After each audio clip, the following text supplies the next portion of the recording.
शिव महापुराण की कहानी। Shiva Mahapurana story in Hindi.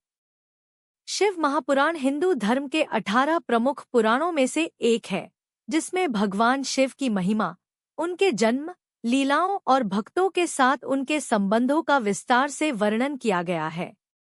यह पुराण भगवान शिव की भक्ति, धर्म, कर्म और मोक्ष की अवधारणा को समझाने वाला महत्वपूर्ण ग्रंथ है।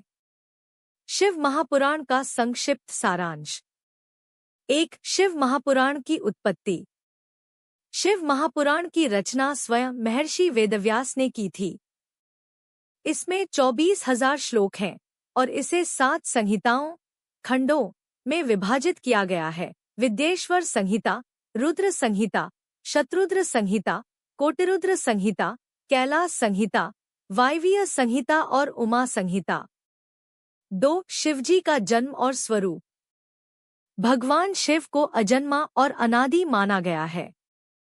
वे स्वयंभू, स्वतः प्रकट माने जाते हैं।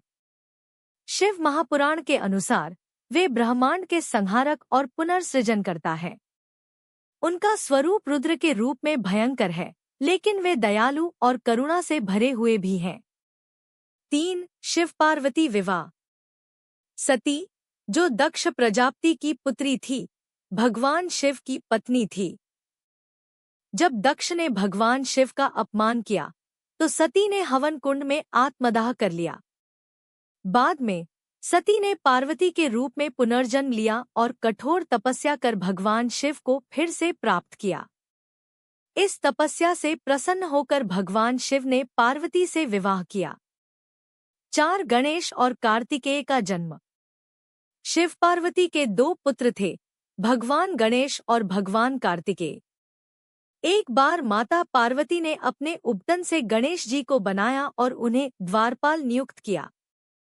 जब भगवान शिव आए और गणेश ने उन्हें अंदर जाने से रोका, तो शिव ने क्रोधित होकर गणेश का सिर काट दिया। बाद में उन्होंने हाथी का सिर लगाकर गणेश को पुनर्जीवित किया और उन्हें प्रथम पूज्य देवता का स्थान दिया। 5. शिव तांडव और रुद्र रूप। भगवान शिव का तांडव नृत्य संहार और सृजन दोनों का प्रतीक है। जब माता सती ने योग बल से अपने शरीर का त्याग किया, तब शिव ने क्रोध में तांडव किया और सती के शरीर को लेकर ब्रह्मांड में घूमने लगे। विष्णु जी ने सुदर्शन चक्र से सती के शरीर के टुकड़े किए, जिससे शक्तिपीठों की स्थापना हुई। 6. शिवलिंग की उत्पत्ति। शिव महापुराण में शिवलिंग की उत्पत्ति का वर्णन है। एक बार ब्रह्मा और विष्णु में यह विवाद हुआ कि सबसे बड़ा कौन है। तभी एक विशाल अग्नि स्तंभ प्रकट हुआ। ब्रह्मा और विष्णु ने इसके आदि और अंत का पता लगाने की कोशिश की, लेकिन असफल रहे। तब भगवान शिव उस ज्योतिर्लिंग के रूप में प्रकट हुए और सभी देवताओं ने उनकी महिमा स्वीकार की। यही कारण है कि शिवलिंग को शिव का प्रतीक माना जाता है। 7. भस्म और रुद्राक्ष का महत्व। शिव महापुराण में बताया गया है कि भगवान शिव भस्म रमाते हैं, जो संसार की नश्वरता का प्रतीक है। रुद्राक्ष को शिव के आंसुओं से उत्पन्न माना जाता है और इसे धारण करने से मोक्ष की प्राप्ति होती है।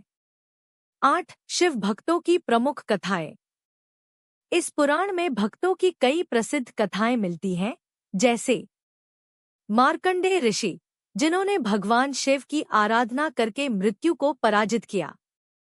रावण, जिसने भगवान शिव को प्रसन्न करने के लिए कठोर तपस्या की और शिवतांडव स्तोत्र की रचना की।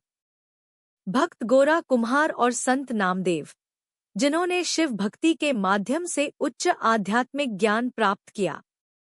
शिव महापुराण का संदेश।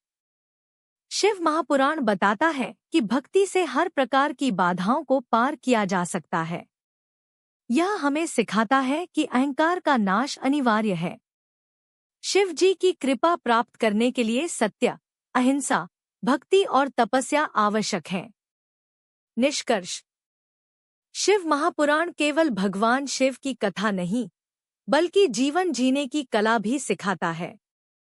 जो कोई भी श्रद्धा और विश्वास के साथ शिव महापुराण का अध्ययन करता है, उसे निश्चित रूप से शिव कृपा प्राप्त होती है और वह मोक्ष के मार्ग पर अग्रसर होता है। नमः शिवाय। अगर वीडियो अच्छी लगी हो तो चैनल को लाइक करके सब्सक्राइब जरूर करें। धन्यवाद।